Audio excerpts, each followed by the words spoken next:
So a couple of other NFL stories to get into before we turn our attention to a couple of other places before we wrap it up, because the goal is to keep it tight here on Wake Up. The price of wide receiver play is officially going up, and this is going to make it even harder to sign Brandon Aiyuk, who is very much in his prime and back-to-back 1,000-yard receiver for the 49ers. We all know the Brandon Aiyuk story very, very well. We hope that he can come back. We also understand that there's a lot of value there, that you could trade him to get somewhere into the middle of that first round if you found an interested dance partner. I think you and I would both much rather have Brandon Aiyuk back in the mix. Mike Evans and the Tampa Bay Buccaneers agree to a 2-year, $52 million a year contract extension. And Justin Jefferson with the Minnesota Vikings is about to ink a deal that is going to pay him north of $30 million per in Minnesota. So the price of poker is going up on Brandon Aiyuk no matter what here, Larry. There will be no deals for him. It's going to hurt to keep him in-house. Well, and there were two reports over the weekend. Ian Rappaport said that the Niners will work on an extension for Aiyuk after the free agent period comes and goes. So they're going to wait, and Aiyuk is trying to wait to, let Justin Jefferson kind of, let him set the bar at $30 million, and then you're sitting there as an all-pro wide receiver.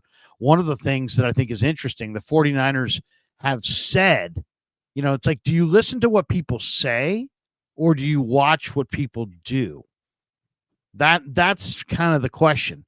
And they're saying they'd like to have Brandon Aiyuk back, but they're working out offensive linemen that are going in the top 10, and they're looking at wide receivers that are going in the late first.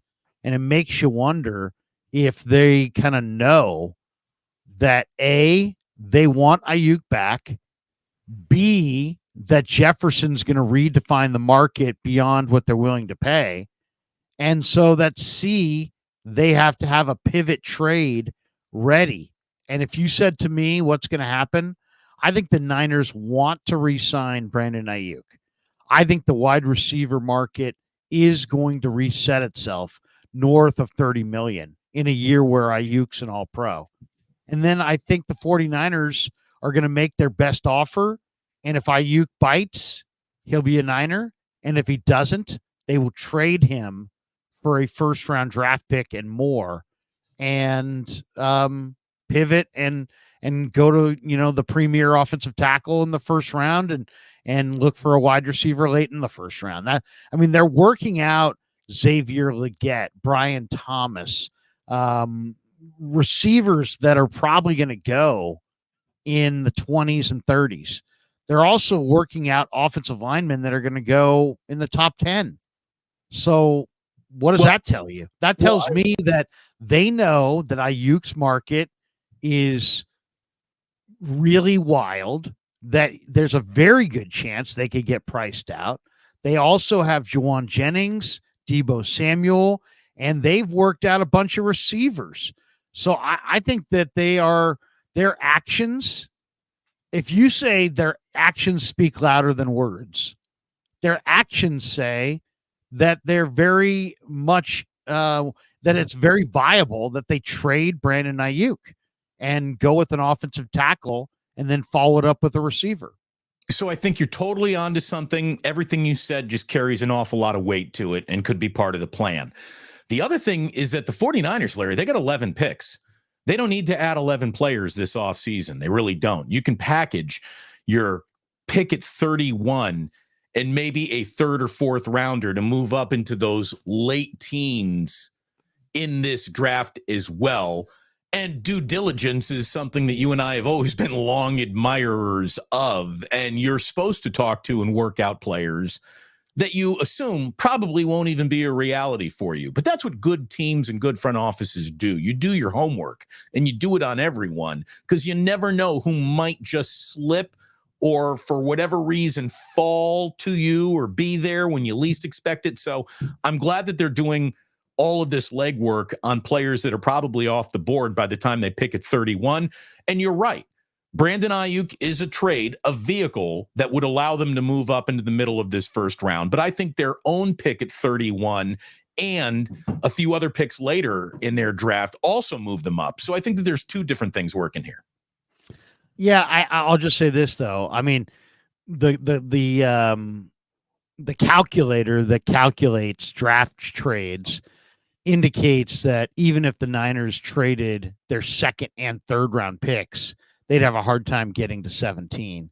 And there's a very good chance that J.C. Latham and Taliesin Fuaga, the top two offensive tackles who both looked awesome in Indy, there's very little chance they get beyond that point. So it's going to be my if they really are interested in getting a plug and play right tackle like a JC Latham or, somebody like that, a Taliesin Fuaga, who looked amazing at this combine over the weekend. They're probably going to have to move Aiyuk to do it. By the way, Larry, a little, tired and wired, as everyone likes to tweet about that. Here's what used to be cool. Here's what's cool now.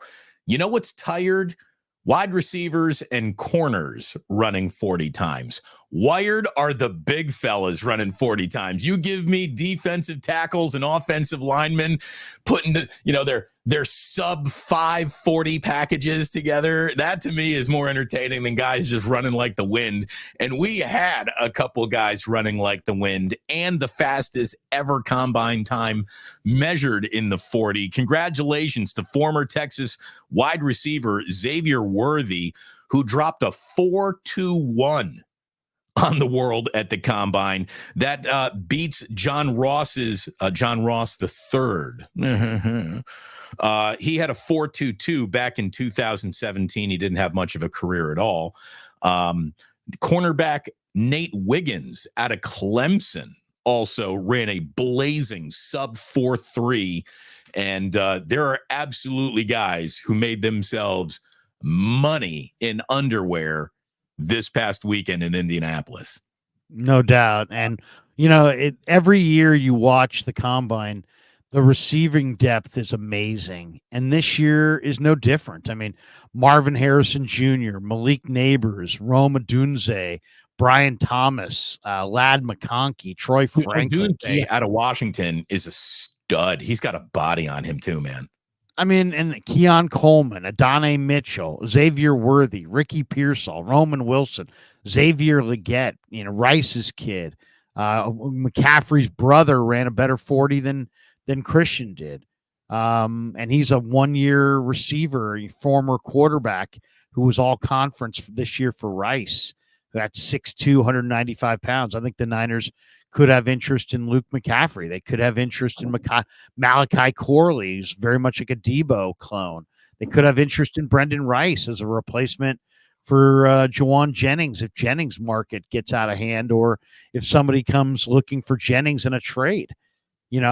Jennings is a restricted free agent, but he might have been the Super Bowl MVP, and he's got a hot market right now.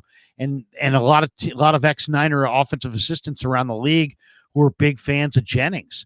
So the Niners tagged him with a second-year tender or a second-round tender, but doesn't mean they have to take a second-round pick.